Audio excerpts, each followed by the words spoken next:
Swayam Prabha. Digital India. Educated India.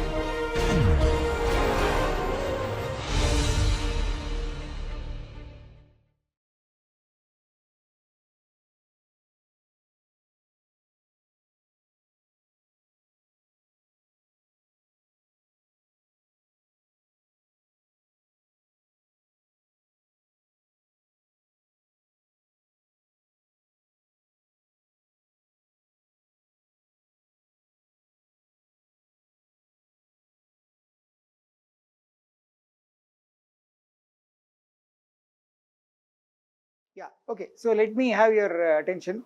So you see, we are trying to understand the ideas behind involutes and evolutes. Okay, and uh, so already uh, there is this thing that you start with any curve, okay, and take any of its involutes, and then you take uh, the evolute of any of its involutes, you will get back the original curve, all right. And on the other hand, if you start with a curve, okay, and take its evolute first, and then you take any of the involutes of the evolute, then what you will obtain is curves which are parallel to the original curve, okay. And you see, we have defined we have defined the parallel curves in this way. So here is the original curve gamma, all right. And this original curve, what you do is that you take the sine normal, okay, which is ns cap of gamma, and then along the sine normal direction you move a length lambda, okay. And of course, it is assumed that if lambda is negative, you are moving in the opposite direction by the length mod lambda, okay. And if lambda is positive, then what you get is that you get this new curve, namely this one, and this new curve is you know uh, it is thought of as being parallel to the original curve, okay. So this parallel is not to be thought of as actually taking the original curve and applying a translation to it, okay. Not in that sense. So parallel is in the sense that the new curve is the points in the new curve are gotten by taking the points in the original curve and moving by a fixed distance along the sine normal to the original curve, okay. And what happens by the very construction is that if you take the original curve and you take the parallel curve, you see both of them will have the same Frobenius frame, okay, as vectors, all right. And the way you write the formula for the expression, analytic expression for the parallel curve is that you take the original curve and then you translate by this fixed lambda in the direction of the sine normal for the original curve. So that's how it is, all right. Now what happens is that you see the all these parallel curves, you see they have the same family of normals, okay. And also they also have the you can say that at every point at corresponding points, you can say that the tangents are all parallel, okay. But the normals are all the same, okay. But then you see the if you take the envelope of the normals, okay, then you are supposed to get the evolute, okay. Therefore what it means is that since all these parallel curves have the same family of normals, if you take the evolute of any of these curves, it amounts to taking the envelope of the family of normals, but that is one and the same family. That means all these parallel curves will have the same evolute, okay. And you can compute so all parallel curves will have the same evolute because they have the same family of normals as the original curve. And then we we saw this. I asked that you can try this as an exercise. The sine curvature of the parallel curve is of the same sign as the sine curvature of the original curve, and the formula for the sine curvature is that you have to divide the sine curvature of the original curve by this quantity, which is 1 minus lambda times the sine curvature of the original curve. Okay, and since this quantity occurs in the denominator, so what happens is that you need for the sine curvature of the parallel curve to be defined, you need that this denominator does not vanish. Okay, so you have this condition. All right, now what I want to say is that there is also another way of looking at it, and that is, you see, that is as follows. So there's something I have written here, so let me explain. So you see, you have this original curve, which is say so here it is. There is this original curve which is gamma. Okay, and you take this point on the original curve which is gamma of s. All right, then you translate by you translate that point by a distance lambda along the sine normal. Okay, and you reach this point on the parallel curve. So this is the parallel curve. All right, and so you calculate the centers of curvature of both the curves. Okay, so what is the center of curvature of the original curve? Okay, what I have to do is that I have to move to reach the center of curvature from a point on a curve. I have to move along the geometric normal by a distance that is equal to the radius of curvature. All right, and mind you, so if you look at the curve gamma, okay, what I have to do is I have to move by this distance to come to this point, which is the center of curvature of gamma. Okay, and this distance is the and mind you, I have to move along the opposite direction to the sine normal, because if you look at this picture, you see the sine normal is here. This is the sine normal. The sine normal is pointing away from the center of curvature, so I have to move in the other direction. Okay, and how far should I move? I should move by this length. Okay, I have to move by this length, which is minimally I have to move by this length. Okay, and so I have to move by this length. And what is this length? This length is it is you take the magnitude of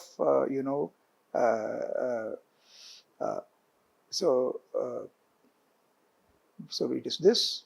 Okay, so you take the magnitude of the sine curvature and take its reciprocal. Okay, that is the radius of curvature. Okay, and I have to move by that distance. And what is that? And you see, in this case the sine curvature is negative.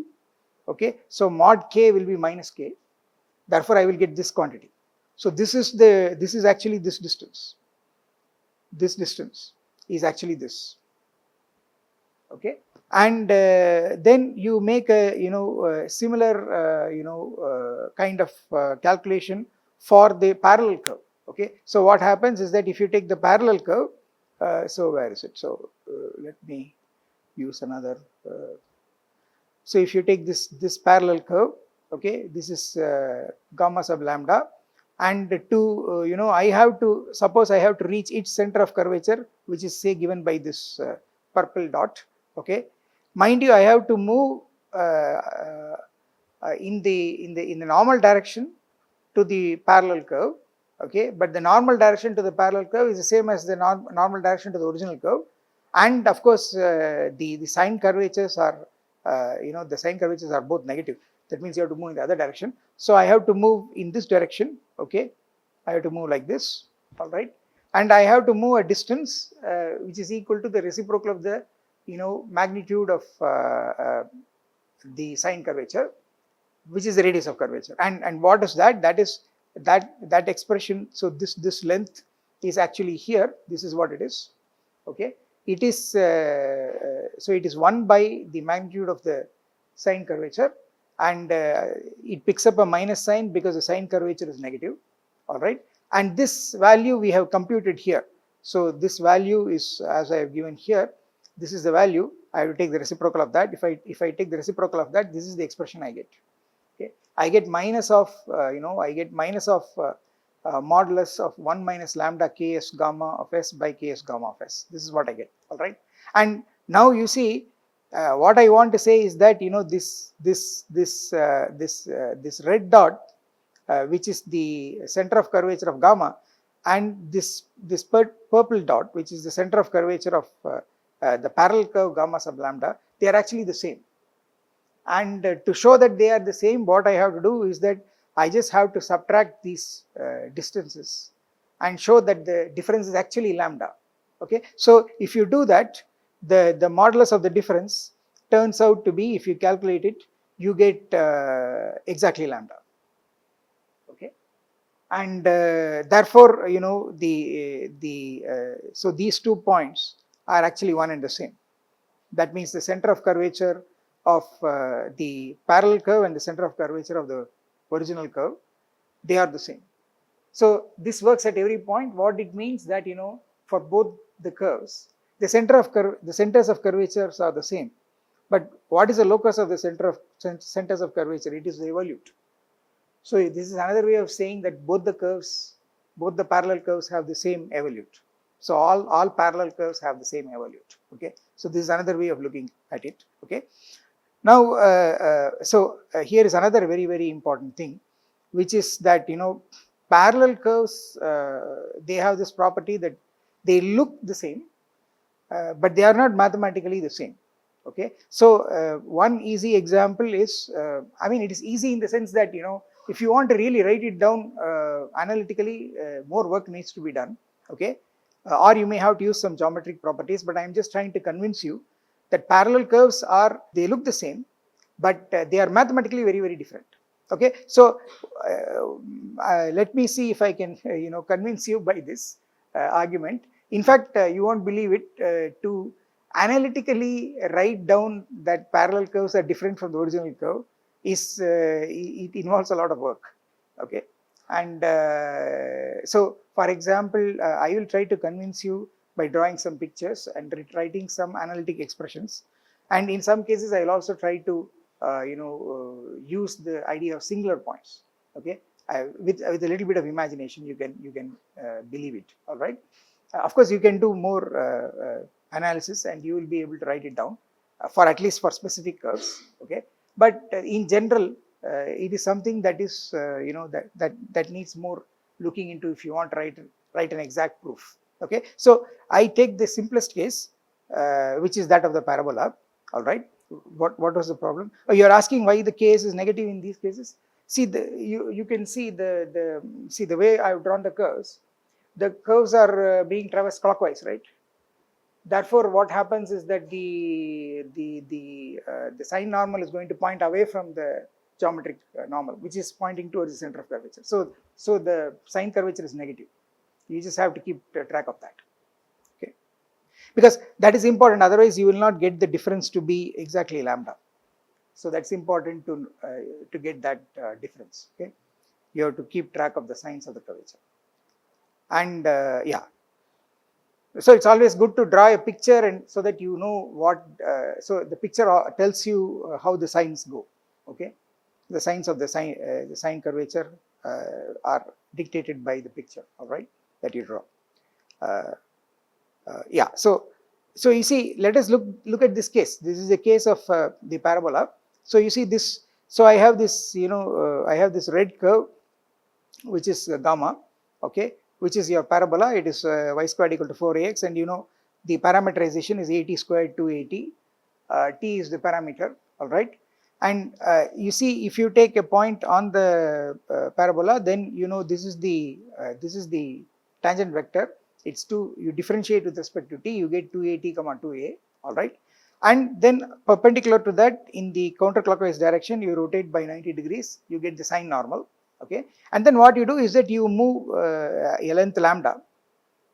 Okay, and you get the you get the parallel curve, which is this blue curve that I have drawn here.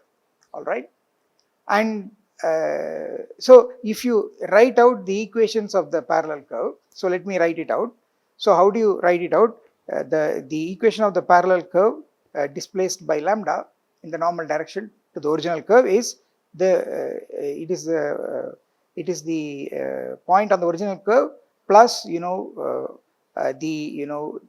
lambda times the unit normal, sine normal to the original curve.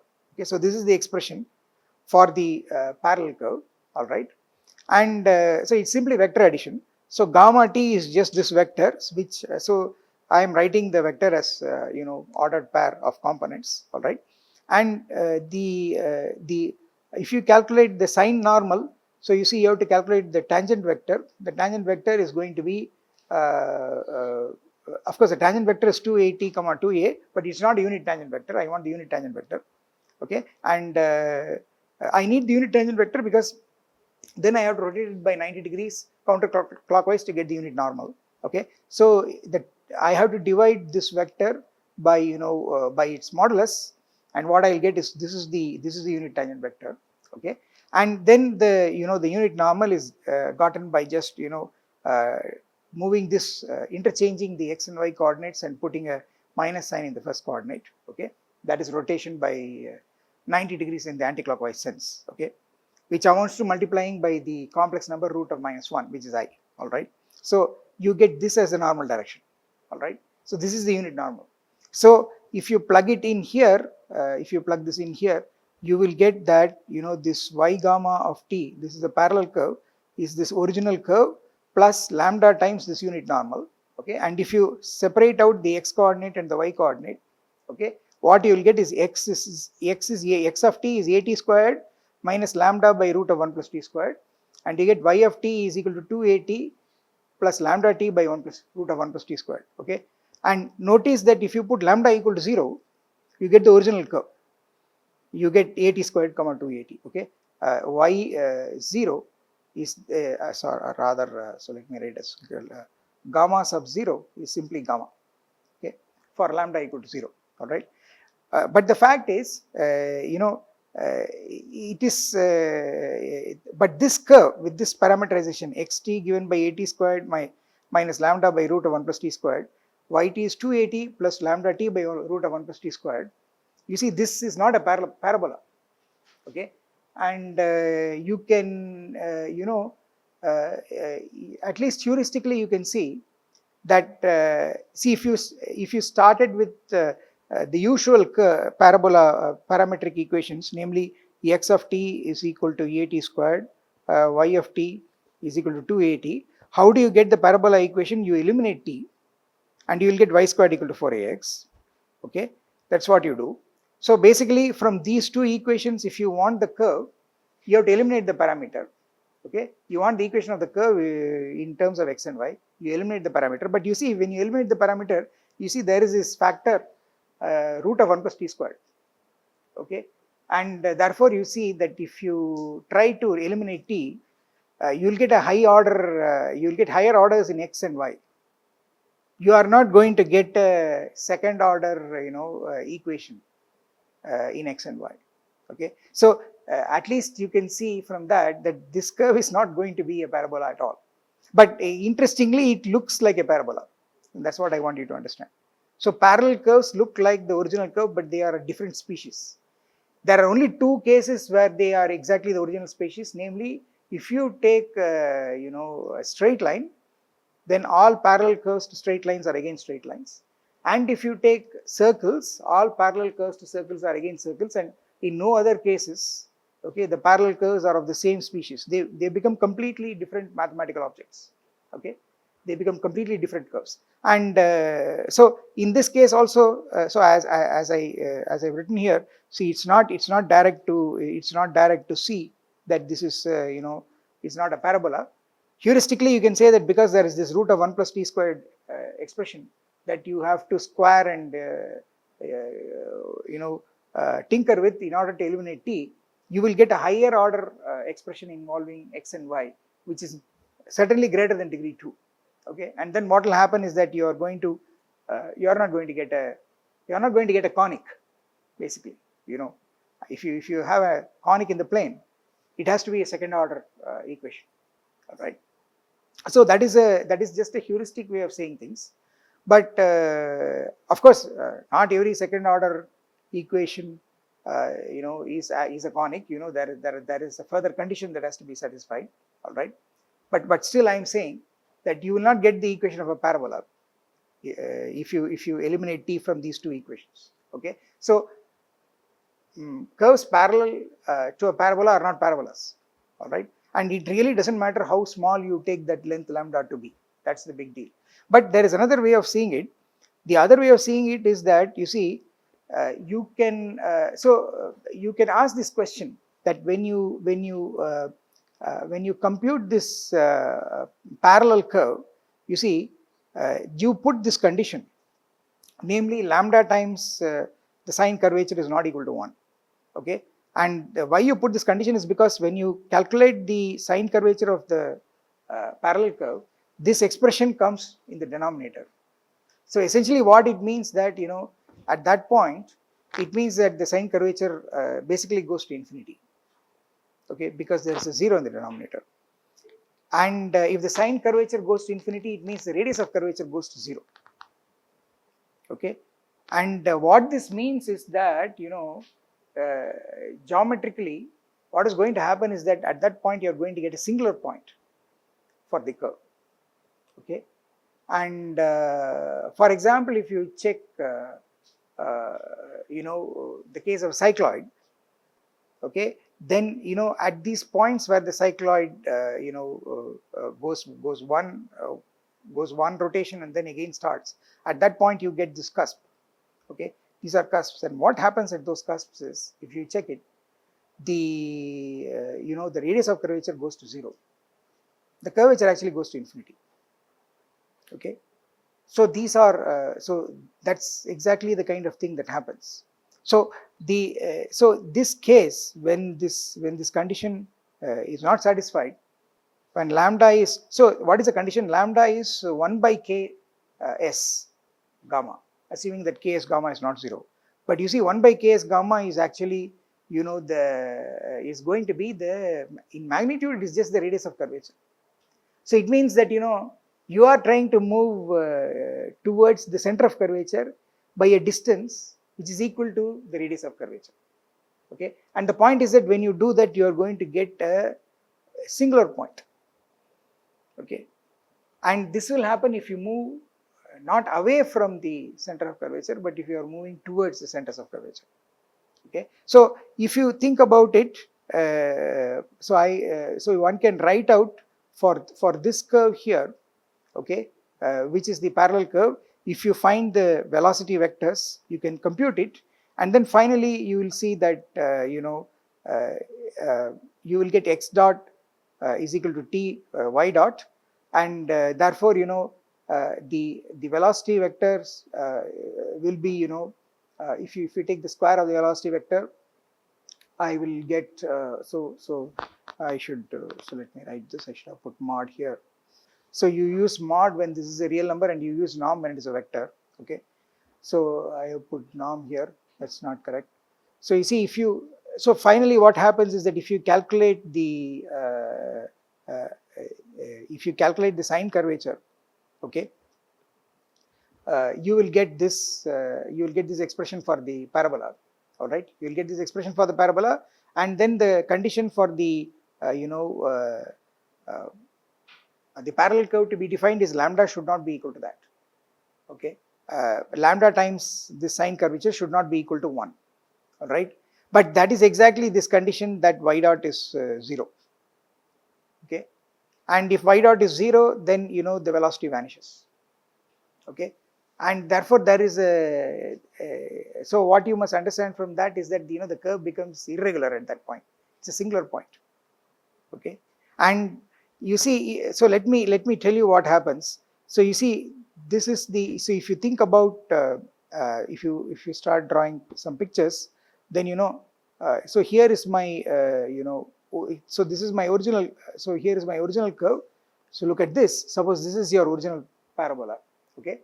Now you see the centers of curvature are inside, okay. If you are moving away from the centers of curvature, things are going to be always smooth. So what is going to happen is that if I draw parallel curves, like this, there's going to be no problem. I'm going to get nice things.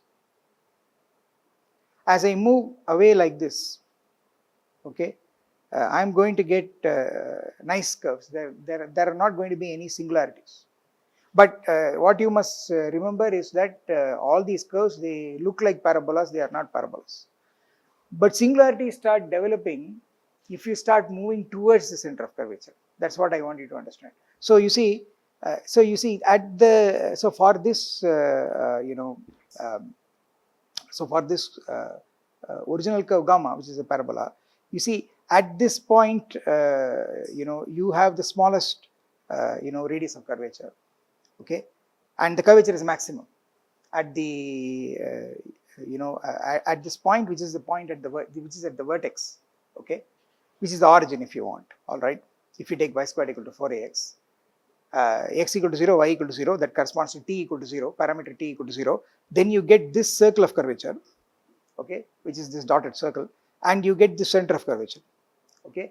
And so if you take, if you move inward by some, let us say by some mu, where mu is lesser than the radius of curvature at the origin, okay, and mind you, this length is the radius of curvature at the origin, okay, then you get, this curve which is gamma sub mu. It's a parallel curve and it's nice, but you just go, if you move exactly by by lambda equal to r naught, you move by a distance which is exactly radius of curvature, okay, then what happens, just watch. See, you start from here, everything is nice, but you see when you come to this point, which is actually the center of curvature, okay, then you see that is what you will get if you move from the origin to this point by the distance r naught, okay, and then you see abruptly on the other side, you will get the other branch of the curve, okay. And what you should notice is that so I want to say that this point is not going to be a smooth point. So the way to see what happens at that point is, you see, you are using lambda equal to radius of curvature.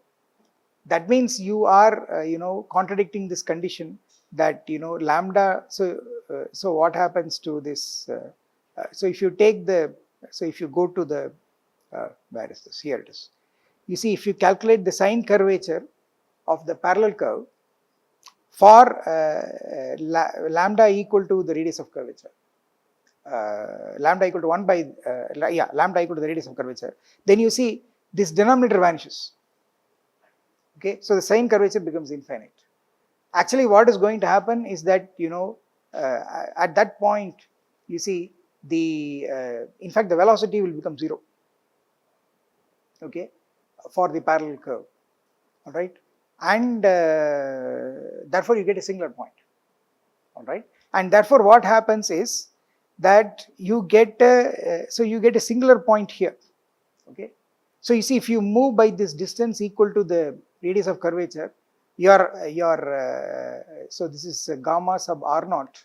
This gamma sub r naught, this parallel curve is already a singular curve, and if you move by lambda values greater than r naught, okay, then what will happen is you will start getting more cusps. So for example, you see, suppose I move by you say by this distance by a certain lambda value which is greater than r naught, okay, then you see if you look at this picture, then you see you will trace, this is what you will trace, you will come all the way here up to this point, okay, but at this point you see you will have to move like this, okay, and then you will have to come out like this, okay. And so what will happen is that here you have to come in like this, then you have to move like this, and then you have to go out like that. And what will happen is that you would have created two singular points, okay. And if you take further larger value of lambda greater than r naught, then you will trace this, you will come all the way here, you can come all the way here up to this point, okay. Then here you have to move like this, okay, and then you have to come out like this, okay. So you see, again you create singular points. So so this tells you that if you start moving towards the direction of the center of curvature and you move by a distance greater than the radius of curvature, then all your parallel curves will start developing singularities, okay. And you see, if all the parallel curves were themselves parabolas, this should not have happened, because parabolas don't have any singularities, they are all smooth. So this is another way of seeing that the parallel curves cannot be parabolas, okay. If they are parabolas always, then they will not develop singularities, okay. So this is a geometric way of looking at it, all right. And if you have some plotting software, you can actually plot this out, okay. So so that is one thing. Then I wanted to come to this point, which is the statement that I originally made, namely, you start with a curve, you take its evolute, and then you take any of the involutes.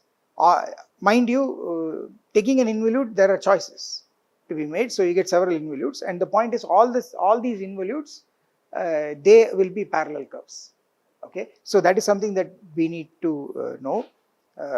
So let me write that. Oops.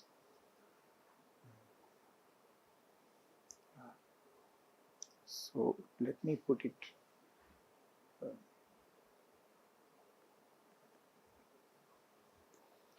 Suddenly, yeah. So start with gamma. Then what you do is take the evolute. You get E gamma, and then what you do is take any involute. So I E gamma P naught L, okay. Then what you get is this is going to be parallel to the original curve gamma. In other words, all involutes are parallel to one another, all right. And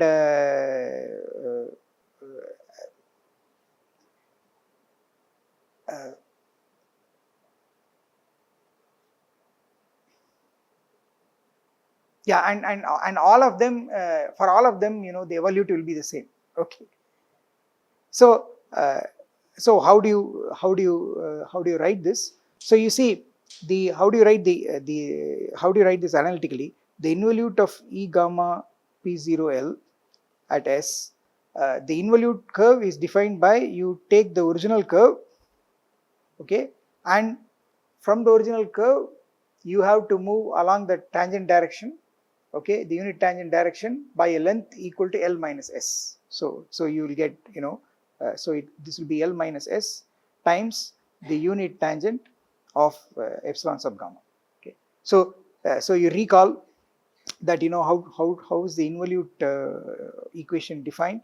So if you have a curve gamma of S, then you start at some point P naught, which corresponds to S equal to 0, and then you take a segment of the string, segment of the curve, thinking of it as a piece of string on the curve, and this is, let us say, Q naught, and this length is, say, L, okay. Then what is the involute? Basically what you do is that you pull this point Q naught out, okay, and you get this involute. This involute is this is I gamma P naught comma L, okay. And so when you pull it out completely, you see this length is actually L, all right. And if you, at some stage in between, if you look at it, if this length is S, then this remaining length is which is the same as this, is L minus S, okay. And here you are moving in the unit tangent direction of capital gamma, okay, and you are reaching this point. So this point, how do you write the equation of this point? this is I capital gamma P naught L of S is you start from the point P naught, which is just no, you have to so you start from this point. So you start from this point here, okay, and this point is gamma of S, okay. Then you have to travel along this direction, which is unit tangent to gamma, by a length equal to L minus S. So I will get plus L minus S times T cap sub gamma of S. So this is how you write the equation of the involute. All right, and that's exactly what I have done. I of epsilon sub gamma P naught L is epsilon sub gamma of S plus L minus S times the unit tangent to epsilon sub gamma. All right. Now, but what is the but epsilon sub gamma is what? It is the it is the evolute, and so this needs to be computed. So if you do that, so let us write this out. So what is the expression for epsilon sub gamma of S? This is how do you write the equation of the evolute? You have to take the point on the curve, which is gamma of S. Okay, assume of course gamma is unit speed parameterized. Then what you have to do is that you have to go by a distance equal to the radius of curvature, okay, towards the center of curvature, which is along the direction of the geometric normal. And for that, what you have to do is that you write the radius of curvature is 1 by ks with the sign, okay, and then I have to write ns at sub gamma of s. Okay, so this is the equation of the evolute. All right, and from here I have to calculate, mind you, I want to calculate the unit tangent of the evolute. So differentiate this, okay, and so you apply dot to this. So this is epsilon sub gamma dot of s. If I differentiate, I'll get gamma dot s plus this expression is a product. I have to use the product rule, except the first thing is a scalar function, the second one is a vector function. So I will have one term which is 1 by ks sub gamma of s times derivative of this, which is ns hat dot sub gamma of s, plus the second term will be, I have this ns hat sub gamma of s as a constant, and I have to differentiate this part. That is going to pick up a minus ks dot sub gamma of s by ks sub gamma squared of s. Okay, so I'm going to get this, right? And the fact is that the first two terms are going to get cancelled off because of the Frane-Serre relation. So you see ns cap dot sub gamma of s is minus ks sub gamma of s into t cap sub gamma of s. By the way, this t cap sub gamma of s is just gamma dot of s, since gamma is unit speed. So therefore what is going to happen is that if you plug this in, you see this term is going to go away. This is by Frane-Serre. This is the first Frane-Serre, rather the second Frane-Serre relation. Okay, therefore you get only epsilon dot sub gamma of s is equal to only this term. I'll get minus ks dot sub gamma of s by ks sub gamma of s squared times ns cap sub gamma of s. And immediately what this expression tells you is that what is the unit tangent vector? It is going to be simply negative of the the sign normal of gamma. So therefore this tells you that t cap epsilon sub gamma of s, t cap epsilon sub gamma of s is simply minus ns cap sub gamma of s. Okay, so you get this, right? And mind you, this expression also tells you that for everything to be properly defined, the curvature should not vanish, and you should also have that the derivative of the curvature should not vanish, which means that it should not be a vertex. Okay, and you also need so at least for the moment. So many of these things you do you have to look at, because sign curvature is involved. You have to do it case by case. Okay, so let us be safe and write, assuming, k s dot sub gamma of s is positive. Okay, you assume that. So if you have that, then what happens is that you write. So you go back and plug it in. You go back and plug it in here. I have to put capital S here. Uh, you know, I have to be careful here. So I have to put capital S, and I have to also put capital S here. So this needs to be rewritten again, and then I have to put some capital L. Okay, and then all this has to be redone. Okay. L minus ST epsilon of capital S I have to write. See, okay. So there is something anyway. See, let me write it out. See, the one thing that you must, one thing I want you to note is that this point where you start unwinding from, that will automatically be a cusp. Okay, so that is see, the problem with the involute is where you start to draw it. The starting point is always a singular point. That's automatically there.